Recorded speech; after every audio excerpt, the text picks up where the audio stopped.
AGS நண்பர்கள் எல்லாருக்கும் வணக்கம். இன்றைக்கி வந்து நம்ம என்ன பார்க்கலான்னு பார்த்தீங்கன்னா, தமிழ்நாடு அட்மினிஸ்ட்ரேஷன்ஸ் அந்த டாப்பிக்லேருந்து வந்து நம்ம ஒரு 50 கொஷின்ஸ் வந்து பார்க்கலாம். சரிங்களா? ஸோ இது பார்த்தீங்கன்னா பார்ட் 3 வீடியோ. சரிங்களா? ஆல்ரெடி பார்த்தீங்கன்னா நம்ம 2 பார்ட் வீடியோ வந்து நம்ம கொடுத்துருக்கோம். சப்போஸ் வந்து அதை யாராச்சும் பார்க்காம இருந்தீங்கன்னா ரீசெண்ட் வீடியோஸில் இருக்கும் பார்க்கலாம். இல்லைனா டிஸ்கிரிப்ஷனில் வந்து நான் லிங்க் கொடுக்குறேன், நீங்கள் பார்த்துக்கலாம். சரிங்களா? ஸோ நம்மளுடைய சேனல் சப்ஸ்கிரைப் பண்ணாதுங்க, கொஞ்சம் சப்ஸ்கிரைப் பண்ணி ரெகுலராக ஃபாலோ பண்ணி வச்சுக்கோங்க. சரி, வாங்க பார்க்கலாம். ஸோ இதில் பார்த்தீங்கன்னா பார்க்க போகிற 50 கொஷினுமே வந்து ரொம்ப முக்கியமான கொஷின் தான். நம்ம சேனலில் பார்த்தீங்கன்னா கிட்டத்தட்ட ஒரு 10 வீடியோ வந்து தமிழ்நாடு அட்மினிஸ்ட்ரேஷன்ஸ்க்கு வந்து நம்ம அப்டேட் பண்ணி கொடுக்க போகிறோம். அதில் இருக்க கொஷின்ஸ் கொஞ்சம் நீங்கள் அனலைஸ் பண்ணாலே வந்து ஓவராலாக வந்து ரிப்பீட்டடாக வந்து நமக்கு கொஷின்ஸ் கேட்டுகிட்டே இருக்காங்க இல்லையா? ஸோ எல்லா கொஷின்ஸுமே பார்த்தீங்கன்னா இதிலே வந்து கவர் ஆயிரும். சரிங்களா? நீங்கள் வந்து ரெகுலராக ஃபாலோ பண்ணிக்கலாம். சரி, வாங்க ஃபஸ்ட் கொஷின் வந்து பார்க்கலாம். ஃபஸ்ட் கொஷின் பாருங்கள். சமச்சீர் கல்வி முறையை அறிமுகப்படுத்தியவர் வந்து யார் அப்படின்னு சொல்லி கேட்குறாங்க. இதுக்கான ஆன்சர் பார்த்தீங்கன்னா ஆப்ஷன் பி, கருணாநிதி. சரிங்களா? So both Tamil and English ரெண்டுலையுமே இருக்குது. நீங்கள் இங்கிலீஷ் மீடியம் ஸ்டூடெண்ட்டாக இருந்தீங்கன்னா கொஞ்சம் பாஸ் பண்ணி அப்படி நீங்கள் பார்த்துக்கலாம். இங்கிலீஷ் டு தமிழ் டிரான்ஸ்லேஷனில் கொஞ்சம் டிஃப்ரெண்ட்டாக இருக்க மாதிரி இருக்கும், அதையும் கொஞ்சம் பார்த்துக்கோங்க. ஸோ அடுத்து பாருங்கள். ஸோ ரெண்டாவது, தமிழகத்தில் கல்வி வளர்ச்சி தினம் வந்து எப்போது கொண்டாடப்படுகிறது அப்படின்னு சொல்லி கேட்குறாங்க. அதுக்கான ஆன்சர் பார்த்தீங்கன்னா ஆப்ஷன் பி, காமராஜருடைய பிறந்த நாள் தான் பார்த்தீங்கன்னா ஸோ தமிழகத்தில் கல்வி வளர்ச்சி தினமாக வந்து கொண்டாடுறாங்க. அடுத்து பாருங்கள். ஸோ மூணாவது கொஸ்டின்,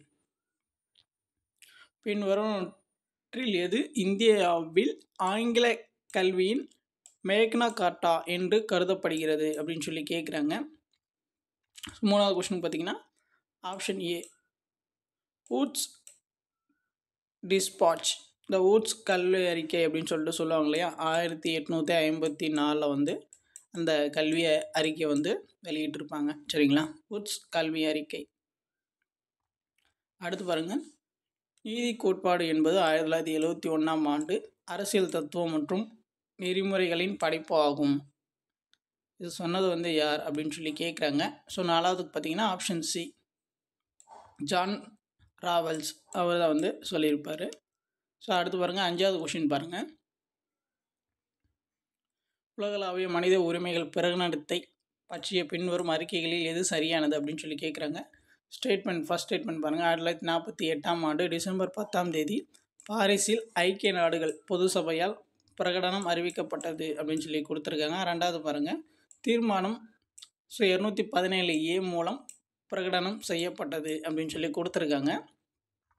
ஸோ இதுக்கான ஆன்சர் பார்த்திங்கன்னா அஞ்சாவதுக்கு வந்து ஆப்ஷன் சி, ரெண்டுமே பார்த்திங்கன்னா சரிதான். ஸோ அடுத்து பாருங்கள். ஆறாவது கொஸ்டின், பின்வரும் உலகளாவிய மனித உரிமைகள் பிரகடனத்தின் எந்த கட்டுரையானது எல்லா மனிதர்களும் சுதந்திரமாகவும் கண்ணியத்திலும் உரிமைகளிலும் சமமாக பிறந்தவர்கள் என்று கூறுகிறது அப்படின்னு சொல்லி கேட்குறாங்க. ஸோ ஆறாவது பார்த்திங்கன்னா ஆப்ஷன் ஏ, கட்டுரை 1. அடுத்து ஏழாவது கொஸ்டின் பாருங்கள். எக்ஸிக்யூட்டிவ் ஆணை 10,925 பின்வரும் எந்த நாட்டை பற்றியது அப்படின்னு சொல்லி கேட்குறாங்க. ஸோ ஏழாவதுக்கு பார்த்தீங்கன்னா ஆப்ஷன் டி, அமெரிக்கா. ஸோ அடுத்து பாருங்கள். ரயத்வாரி முறை என்பது பிரிட்டிஷ் இந்தியாவில் அறிமுகப்படுத்தப்பட்ட ஒரு நில வருவாய் முறையாகும். இது வந்து யார் வந்து நடைமுறைப்படுத்தினாங்க அப்படின்னு சொல்லி கேட்குறாங்க. ஸோ இதுக்கான ஆன்சர் பார்த்தீங்கன்னா ஆப்ஷன் பி, தாமஸ் மன்ரோ. அடுத்த கொஸ்டின் பாருங்கள்.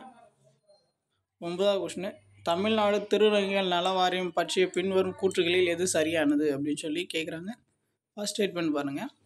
திருநங்கைகள் நலக்கொள்கையை அறிமுகப்படுத்திய முதல் மாநிலம் தமிழ்நாடு. ஸோ ரெண்டாவது ஸ்டேட்மெண்ட் பாருங்கள். தமிழ்நாடு திருநங்கைகள் நல வாரியம் 2006ஆம் ஆண்டு மு. கருணாநிதியால் நிறுவப்பட்டது அப்படின்னு சொல்லி கொடுத்துருக்காங்க. 9வதுக்கு பார்த்தீங்கன்னா ஆப்ஷன் ஏ. ஸோ 1வது ஸ்டேட்மெண்ட் மட்டும்தான் வந்து கரெக்ட். சரிங்க. தமிழ்நாடு திருநங்கை நல வாரியம் வந்து 2008 வந்து கொண்டு வந்திருப்பாங்க. 2008 ஏப்ரல் 15. அந்த ஏப்ரல் 15 தான் வந்து தமிழ்நாடு திருநங்கைகள் தினமாக வந்து கொண்டாடிட்டு இருக்காங்க. ஸோ 2வது ஸ்டேட்மெண்ட் வந்து தப்பு. ஸோ 2008 ஸோ கலைஞர் கருணாநிதி அவர் தான் வந்து கொண்டு வந்திருப்பார்.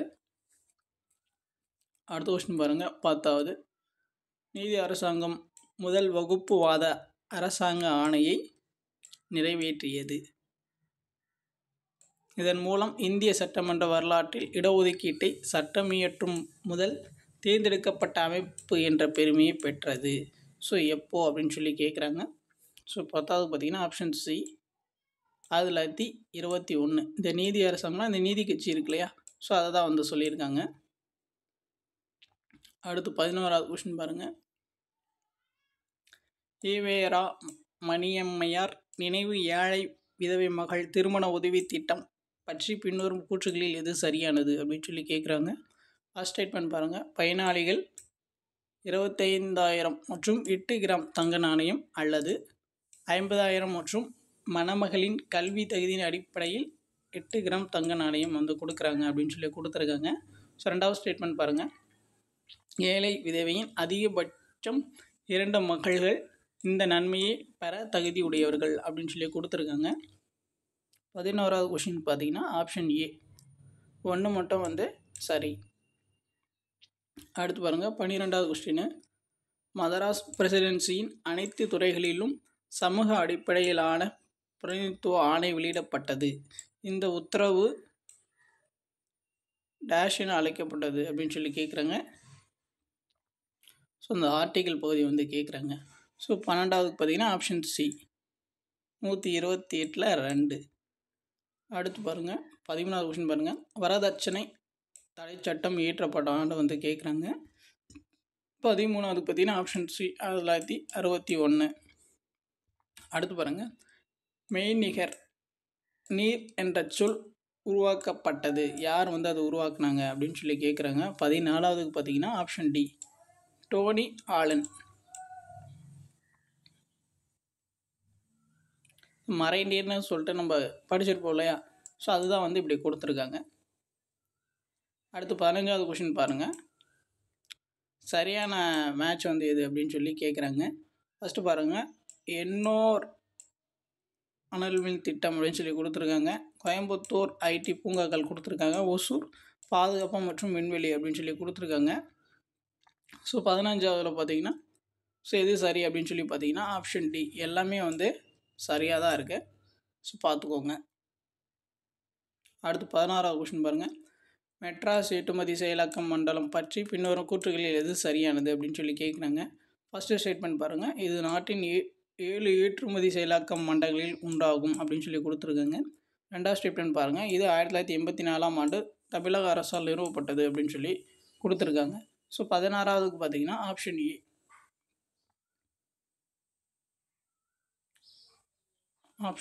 இருக்குது பேடானா ரெண்டுமே வந்து சரிதான்.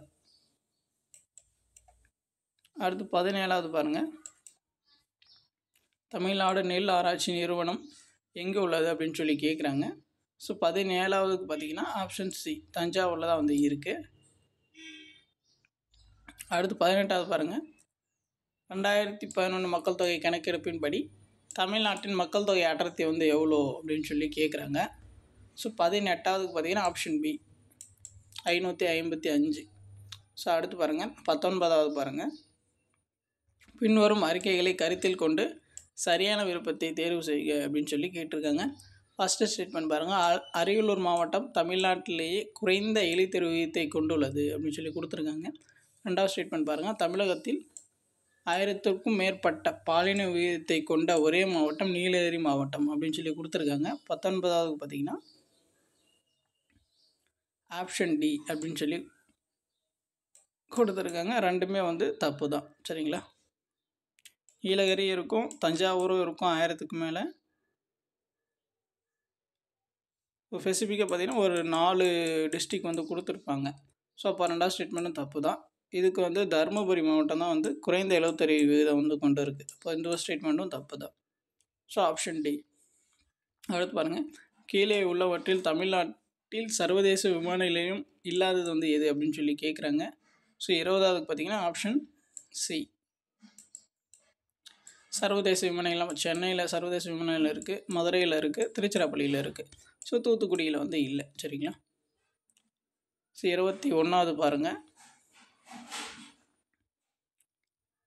மலைகள் கொடுத்துருக்காங்க, மாவட்டங்கள் வந்து கொடுத்துருக்காங்க. ஸோ 21வதுக்கு பார்த்திங்கன்னா ஆப்ஷன் பி ஜவ்வாது மலை வந்து திருவண்ணாமலை. அப்போ சிக்கு 2 இருக்கணும். கொல்லிமலை நாமக்கல். அப்போ ஆப்ஷன் சி தான் வந்து ஆன்சர் வரணும். சரிங்களா. Option C. அடுத்து பாருங்கள், 2011 மக்கள் தொகை கணக்கெடுப்பின்படி பட்டியல் பழங்குடியினரை பொறுத்தமட்டில் கீழ்கண்ட மாவட்டங்களில் எது குறைந்த எழுத்தறிவு வீதம் உள்ளது அப்படின்னு சொல்லி கேட்குறாங்க. ஸோ 22வது பார்த்தீங்கன்னா ஆப்ஷன் சி விழுப்புரம். அடுத்து பாருங்கள், 23வது பாருங்கள், பழங்குடியினர் துணை திட்டம் பற்றி பின்வரும் கூற்றுகளில் எது சரியானது அப்படின்னு சொல்லி கேட்குறாங்க. ஆதி திராவிடர் மற்றும் பழங்குடியினர் நலத்துறை என்பது பழங்குடியினர் துணை திட்டத்தை உருவாக்கி செயல்படுத்துவதற்கான நோடல் துறையாகும் அப்படின்னு சொல்லி கொடுத்துருக்காங்க.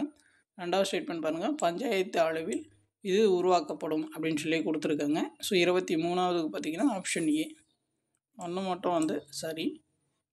அடுத்து பாருங்கள், தமிழ்நாட்டின் மிக நீளமான தேசிய நெடுஞ்சாலை வந்து எது அப்படின்னு சொல்லி கேட்குறாங்க. 24வதுக்கு ஆப்ஷன் சி. அடுத்தது பாருங்கள், 25வது கொஷின் வந்து பாருங்கள், அறிவியல் மற்றும் தொழில் ஆராய்ச்சி கவுன்சில் மத்திய தோல் ஆராய்ச்சி நிறுவனம் எங்கே உள்ளது அப்படின்னு சொல்லி கேட்குறாங்க. இதுக்கான ஆன்சர் பார்த்திங்கன்னா ஆப்ஷன் பி சென்னையில் இருக்குது. ஸோ 26வது பாருங்கள், சரியான மேட்ச் வந்து எது அப்படின்னு சொல்லி கேட்குறாங்க. ஸோ 26வதுக்கு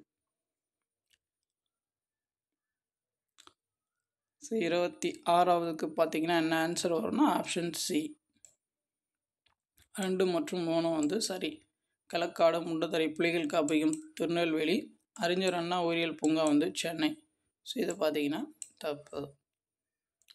அடுத்து 27வது கொஸ்டின் பாருங்கள், பின்வரும் எந்த வகை காலநிலையை தமிழ்நாடு கொண்டுள்ளது அப்படின்னு சொல்லி கேட்குறாங்க. 27வது பார்த்திங்கன்னா ஆப்ஷன் சி வெப்பமண்டலம்.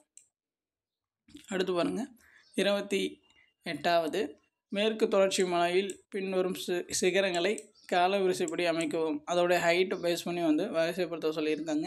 ஸோ 28வது பார்த்திங்கன்னா ஆப்ஷன் டி. ஃபஸ்ட்டு வந்து தொட்டபெட்டா நமக்கு தெரியும், அதுதான் வந்து உயரமானது. அப்போ அதை வச்சு இந்த ஆப்ஷன்ஸ் வந்து நம்ம எடுத்துருக்கலாம். அடுத்து பாருங்கள், பின்வரும் நகரங்களில் எது மஞ்சள் நகரம் என்று அழைக்கப்படுகிறது. ஸோ 29வது பார்த்திங்கன்னா ஆப்ஷன் ஏ ஈரோடு. அடுத்து பாருங்கள், கீழ்கண்ட எந்த மண்குழு தமிழ்நாட்டில் அதிக சதவீதத்தில் காணப்படுகிறது அப்படின்னு சொல்லி கேட்குறாங்க. 30வது பார்த்திங்கன்னா ஆப்ஷன் பி சிவப்பு மண், செம்மண் சொல்லுவாங்க இல்லையா அது. அடுத்து பாருங்கள், 31வது கொஷின், இந்த புவிசார் குறியீடு பெற்ற பொருட்கள் அது கொடுத்துருக்காங்க, அதை கரெக்டாக வந்து பொறுத்த சொல்லியிருக்காங்க. ஸோ 31வதுக்கு என்ன ஆன்சர் வரும் அப்படின்னு சொல்லி பார்த்தீங்கன்னா ஆப்ஷன் ஏ கொடுத்துருக்காங்க. ஸோ பொறுத்து பண்ண திண்டுக்கல்னால் பூட்டு நமக்கு தெரியும். ஸோ இப்போ சிக்கு 2, ஸோ ஆப்ஷன் சேமாக வச்சுருக்காங்க. அதுக்கப்புறம் பார்த்திங்கன்னா பத்தமடை, அதான் பத்தமடை பாய் சொல்லுவாங்களே, அப்போ பிக்கு 1 இருக்கணும். ஸோ அதையும் சேமாக ஆன்சர் வச்சுருக்காங்க. ஸோ கோயம்புத்தூருக்கு வந்து வெட் கிரைண்டர், அப்போ ஆப்ஷன் ஏ தான் வந்து கரெக்டாக இருக்குது. அடுத்து பாருங்கள், 32வது மே 31, 2023 நிலவரப்படி நிறுவப்பட்ட காற்றின் திறன் அடிப்படையில் தமிழ்நாடு எந்த நிலையில் உள்ளது அப்படின்னு சொல்லி கேட்குறாங்க. 32வது பார்த்திங்கன்னா ஆப்ஷன் பி 2வது பிளேஸு. அடுத்து பாருங்கள், 33வது கொஷினு சரியான பொருத்தம் வந்து எது அப்படின்னு சொல்லி கேட்குறாங்க. ஸோ 33வது பார்த்திங்கன்னா ஆப்ஷன் டி எல்லாமே வந்து சரியாக தான் இருக்குது. ஸோ பார்த்துக்கோங்க. தென்மேற்கு பருவமழை வந்து ஜூன் டு செப்டம்பரு, வடகிழக்கு வந்து அக்டோபர் டு டிசம்பரு, குளிர்காலம் ஜனவரி பிப்ரவரி, 3மே வந்து சரிதான். அடுத்து 34வது பாருங்கள், தமிழ்நாட்டில் பின்வரும் எந்த மாவட்டத்தில் லேட்ரைட் மண் காணப்படுகிறது அப்படின்னு சொல்லி கேட்குறாங்க. 34வது பார்த்திங்கன்னா ஆப்ஷன் சி தஞ்சாவூர்.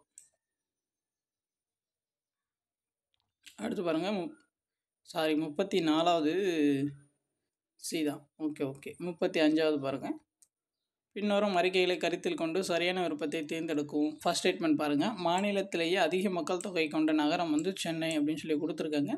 மாநிலத்தில் ஆண்கள் கல்வி அளவை விட பெண்களின் கல்வி அறிவு நிலை வந்து அதிகமாக இருக்குது அப்படின்னு சொல்லி கொடுத்துருக்காங்க. ஸோ 35வது பார்த்திங்கன்னா ஆப்ஷன் ஏ 1 மட்டும் தான் வந்து சரி. ஸோ தமிழகத்தில் 2011 கணக்கெடுப்பின்படி பார்த்திங்கன்னா ஸோ ஆண்கள் தான் வந்து அதிக கல்வியறிவு வந்து பெற்றிருப்பாங்க. அடுத்து பாருங்கள், 36வது கொஸ்டின் பாருங்கள், தமிழ்நாடு ஆதி திராவிடர் வீட்டு வசதி மற்றும் மேம்பாட்டுக் கழகம் பற்றிய பின்வரும் எந்த அறிக்கை சரியானது அப்படின்னு சொல்லி கேட்குறாங்க. ஃபர்ஸ்ட் ஸ்டேட்மெண்ட் பாருங்கள். இது 1974ஆம் ஆண்டு நிறுவனங்கள் சட்டம் 1956 கீழ் ஒரு கட்டுமான நிறுவனமாக இணைக்கப்பட்டது அப்படின்னு சொல்லி கொடுத்துருக்காங்க. ஸோ ரெண்டாவது ஸ்டேட்மெண்ட் பாருங்கள். இது வருமானம் ஈட்டுவதற்கான பொருளாதார மேம்பாட்டு திட்டங்களையும் மாநிலத்தில் உள்ள பட்டியல் ஜாதி மற்றும் பழங்குடியினருக்கான திறன் மேம்பாட்டு பயிற்சியையும் மேற்கொள்ளும் அப்படின்னு சொல்லி கொடுத்துருக்காங்க. ஸோ 36வது பார்த்தீங்கன்னா ஆப்ஷன் சி ரெண்டுமே சரிதான். 37வது கொஸ்டின் பாருங்கள். முதலமைச்சரின் பெண் குழந்தைகள் பாதுகாப்பு திட்டம் பற்றி பின்வரும் கூற்றுகளில் எது சரியானது அப்படின்னு சொல்லி கேட்டிருக்காங்க. ஃபர்ஸ்ட் ஸ்டேட்மெண்ட் பாருங்கள். பெண் குழந்தைகளின் உரிமைகளை பாதுகாப்பதன் மூலம் பாலின பாகுபாட்டை தடுப்பதை இது நோக்கமாக கொண்டுள்ளது. ரெண்டாவது ஸ்டேட்மெண்ட் பாருங்கள். ரூபாய் 50,000 2 பெண் குழந்தைகளின் பெயரில் நிலையான வைப்பு தொகையாக டெபாசிட் செய்யப்படுகிறது. 37வதுக்கு பார்த்தீங்கன்னா ஆப்ஷன் ஏ 1 மட்டும் சரி. அடுத்து பாருங்கள். 38வது தேசிய காப்பீட்டு திட்டம் செயல்படுத்துவது யார் அந்த தேசிய காப்பீட்டு திட்டத்தை செயல்படுத்துறது எந்த துறை செயல்படுத்துது அப்படின்னு சொல்லி கேட்குறாங்க. 38வது பார்த்தீங்கன்னா ஆப்ஷன் ஏ பெண்கள் மற்றும் குழந்தைகள் மேம்பாட்டு அமைச்சகம். அடுத்து 39வது கொஸ்டின் பாருங்கள். போட்டி பச்சாவோ போட்டி படாவோ திட்டத்தை பற்றி பின்வரும் கூற்றுகளில் எது சரியானது அப்படின்னு சொல்லி கேட்குறாங்க. ஃபர்ஸ்ட் ஸ்டேட்மெண்ட் பாருங்கள். இது பிறக்கும் போதே பாலின விகிதத்தை மேம்படுத்துவதை நோக்கமாக கொண்டுள்ளது. ரெண்டாவது ஸ்டேட்மெண்ட் பாருங்கள். திட்டத்தின் பட்ஜெட் நிர்வாகத்திற்கு நிதி அமைச்சகம் பொறுப்பு அப்படின்னு சொல்லி கொடுத்துருக்காங்க. ஸோ 39வதுக்கு பார்த்தீங்கன்னா ஆப்ஷன் ஏ 1 மட்டும் சரி. ஸோ 40வது கொஸ்டின் பாருங்கள். தமிழ்நாடு பெண் குழந்தைகள் பாதுகாப்பு தினம் எப்போது அனுசரிக்கப்படுகிறது அப்படின்னு சொல்லி கேட்குறாங்க. 40வதுக்கு பார்த்தீங்கன்னா ஆப்ஷன் ஏ பிப்ரவரி 24. ஜெயலலிதா இருக்காங்க இல்லையா, முன்னாள் முதலமைச்சர் ஜெயலலிதா அவர்கள் இருக்காங்க இல்லையா, ஸோ அவங்களுடைய பிறந்த தினத்தை தான் பார்த்திங்கன்னா தமிழ்நாடு பெண் குழந்தைகள் தினமாக கொண்டாடுறாங்க. சரிங்களா. தேசிய பெண் குழந்தைகள் தினம் ஜனவரி 24. அடுத்த கொஸ்டின் பாருங்கள். ஸோ 41 புதுமை பெண் திட்டம் பற்றி பின்வரும் கூற்றுகளில் எது சரியானது அப்படின்னு சொல்லி கேட்குறாங்க. ஃபர்ஸ்ட் ஸ்டேட்மெண்ட் பாருங்கள். அரசு பள்ளிகளில் 6ஆம் வகுப்பு முதல் 12ஆம் வகுப்பு வரை படித்த அனைத்து மாணவிகளுக்கும் அவர்களின் வங்கி கணக்கில் நேரடியாக மாதம் 1000 ரூபாய் செலுத்தப்படும். ஸோ ரெண்டாவது ஸ்டேட்மெண்ட் பாருங்கள். மற்ற உதவி தொகைகளை பெறும் பெண் மாணவர்களும் இந்த திட்டத்தில் சேர தகுதியுடையவர்கள். சரிங்களா. ஸோ 41க்கு பார்த்தீங்கன்னா ஆப்ஷன் சி ரெண்டுமே சரிதான். ஸோ 42வது பாருங்கள். தமிழ்நாடு மாநில மகளிர் ஆணையம் எப்போது உருவாக்கப்பட்டதுன்னு கேட்குறாங்க. 42வதுக்கு ஆப்ஷன் பி 1993. அடுத்து பாருங்கள். ஸ்வதர் கிரே பற்றி பின்வரும் கூற்றுகளில் எது சரியானது அப்படின்னு சொல்லி கேட்குறாங்க. 43வது பாருங்கள். இது தங்குமிடம் உணவு உடை போன்றவற்றை வழங்குவதற்காக மாநில அரசால் நடத்தப்படும் குறுகிய தங்குமிடமாகும். ரெண்டாவது ஸ்டேட்மெண்ட் பாருங்கள். இதில் 18 வயது வரை பெண்கள் மற்றும் சிறுவர்கள் தங்கலாம். ஸோ 43வதுக்கு பார்த்தீங்கன்னா ஆப்ஷன் டி ரெண்டுமே இல்லை. ஸோ 44வது பாருங்கள். பணியிடத்தில் பெண்களுக்கு ஏற்படும் பாலியல் துன்புறுத்தல் சட்டம் 2013 பற்றி பின்வரும் அறிக்கைகளில் எது சரியானது அப்படின்னு சொல்லி கேட்குறாங்க. ஃபர்ஸ்ட் ஸ்டேட்மெண்ட் வாங்க. அனைத்து அலுவலகங்களிலும் உள் புகார் குழு நிறுவப்பட வேண்டும். அதுக்கப்புறம் பார்த்திங்கன்னா மாவட்டத்தில் இத்திட்டத்தை செயல்படுத்த மாவட்ட ஆட்சியர் நோடல் அதிகாரியாக செயல்படுவார் அப்படின்னு சொல்லி கொடுத்துருக்காங்க. ஸோ 44வதுக்கு பார்த்திங்கன்னா ஆப்ஷன் ஏ ஸ்டேட்மெண்ட் 1 மட்டும் சரி. அடுத்து 45வது பாருங்கள். சத்தியவாணி முத்து அம்மையார் நினைவு இலவச தையல் இயந்திரம் வழங்கும் திட்டம் பற்றி பின்வரும் கூற்றுகளில் எது சரியானது அப்படின்னு சொல்லி கேட்குறாங்க. ஃபர்ஸ்ட் ஸ்டேட்மெண்ட் பாருங்கள். விண்ணப்பதாரர் தையல் பயிற்சி பெற்றிருக்க வேண்டும். மேலும் ஆண்டு வருமானம் 48,000க்கு மிகாமல் இருக்க வேண்டும் கொடுத்துறாங்க. ஸோ ரெண்டாவது ஸ்டேட்மெண்ட் பாருங்கள். விண்ணப்பதாரர் வயது வரம்பு 18 முதல் 30 வயது வரை இருக்க வேண்டும் அப்படின்னு சொல்லி கொடுத்துருக்காங்க. ஸோ 45வதுக்கு பார்த்தீங்கன்னா ஆப்ஷன் டி ரெண்டுமே தப்பு. அடுத்து 46வது கொஸ்டின் பாருங்கள்.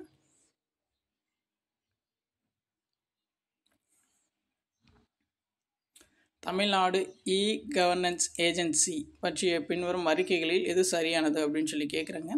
ஃபர்ஸ்ட் ஸ்டேட்மெண்ட் பாருங்கள். தமிழ்நாடு அரசின் அனைத்து மின் ஆளுமை முன்முயற்சிகளையும் ஆதரித்து இயக்கும் மாநில நோடல் ஏஜென்சி இது அப்படின்னு சொல்லி கொடுத்துருக்காங்க. ரெண்டாவது ஸ்டேட்மெண்ட் பாருங்கள். இது தகவல் தொழில்நுட்ப துறையின் கீழ் உருவாக்கப்பட்டது அப்படின்னு சொல்லி கொடுத்துருக்காங்க. ஸோ 46வதுக்கு வந்து என்ன வரும் அப்படின்னு சொல்லி பார்த்தீங்கன்னா ஆப்ஷன் சி ரெண்டுமே வந்து சரி. அடுத்து 47வது கொஸ்டின் பாருங்கள். பொது சேவை மையங்கள் பற்றி பின்வரும் அறிக்கைகளில் எது சரியானது அப்படின்னு சொல்லி கேட்குறாங்க. ஃபர்ஸ்ட் ஸ்டேட்மெண்ட் பாருங்கள், இந்த மையங்கள் கிராமப்புறங்களில் மட்டுமே அமைக்கப்பட்டுள்ளன. ஸோ 2வது ஸ்டேட்மெண்ட் பாருங்கள், இது G2P திட்டங்களை செயல்படுத்தும் அப்படின்னு சொல்லி கொடுத்துருக்காங்க. ஸோ 47வதுக்கு பார்த்தீங்கன்னா ஆப்ஷன் டி ரெண்டுமே வந்து தப்பு. அடுத்து 48வது பாருங்கள், தமிழ்நாடு கவர்னன்ஸ் ஏஜென்சி தலைமை வகிப்பது வந்து யார் அப்படின்னு சொல்லி கேட்குறாங்க. தமிழ்நாடு கவர்னன்ஸ் ஏஜென்சியோடைய தலைமை அதிகாரியாக வந்து யார் இருப்பாங்க அப்படின்னு சொல்லி கேட்குறாங்க. ஸோ 48வதுக்கு பார்த்தீங்கன்னா ஆப்ஷன் டி தலைமை நிர்வாக அதிகாரி சீஃப் எக்ஸிக்யூட்டிவ் ஆஃபீஸர் அவர் தான் வந்து இருப்பார். ஸோ 49வது பாருங்கள், மின் மாவட்டம் பற்றி பின்வரும் கூற்றுகளில் எது சரியானது அப்படின்னு சொல்லி கேட்குறாங்க. ஃபர்ஸ்ட் ஸ்டேட்மெண்ட் பாருங்கள், இது அதிக அளவு சேவைகளை இலக்காக கொண்டு பொதுவான சேவை மையங்கள் மூலம் இந்த சேவைகளை மின்னணு முறையில் வழங்குவதற்கு பின்தளத்தில் கணினமயமாக்கலை மேற்கொள்வதை நோக்கமாக கொண்டுள்ளது. 2வது ஸ்டேட்மெண்ட் பாருங்கள், இது தேசிய மின் ஆளுமை திட்டத்தின் கீழ் ஒரு மாநில பணி முறையாகும் அப்படின்னு சொல்லி கொடுத்துருக்காங்க. 2 ஸ்டேட்மெண்ட்டுமே பார்த்தீங்கன்னா 49வதுக்கு சி சாரி. ஸோ 50வது கொஸ்டின் பாருங்கள், மேகராஜ் பற்றிய பின்வரும் கூற்றுகளில் எது சரியானதுன்னு கேட்குறாங்க. 50வது கொஸ்டின் பாருங்கள். ஃபர்ஸ்ட் ஒன் பாருங்கள், இது வெப்பநிலை, மழைப்பொழிவு, ஈரப்பதம் மற்றும் காற்றின் வேகம் மற்றும் திசை தொடர்பான முன்னறிவிப்புகளை வழங்குகிறது. ஸோ 2வது ஸ்டேட்மெண்ட் பாருங்கள், இது தமிழ்நாடு மின் ஆளுமை முகமையால் உருவாக்கப்பட்டது அப்படின்னு சொல்லி கொடுத்துருக்காங்க. ஸோ ரெண்டுமே வந்து தப்பு தான். சரிங்களா? ஸோ அவ்வளோதான். இந்த வீடியோவில் வந்து ஒரு 50 கொஷின்ஸ் பார்த்துருப்போம். நெக்ஸ்ட் வீடியோவில் வந்து ஒரு 50 கொஷின்ஸ் வந்து பார்க்கலாம். டோட்டலாக வந்து ஒரு 8 வீடியோ வரைக்கும் நம்ம பார்க்கலாம். சரிங்களா? ஸோ இதில் இருக்க கொஷின்ஸ் வந்து நீங்கள் கொஞ்சம் அனலைஸ் பண்ணி எல்லாம் படிச்சுக்கலாம். உங்களுக்கு வேறு ஏதாச்சும் டவுட் இருந்துச்சுன்னா நீங்கள் வந்து கமெண்ட் பண்ணுங்கள், நம்ம வந்து ரெஸ்பான்ஸ் பண்ணுவோம். தேங்க்யூ.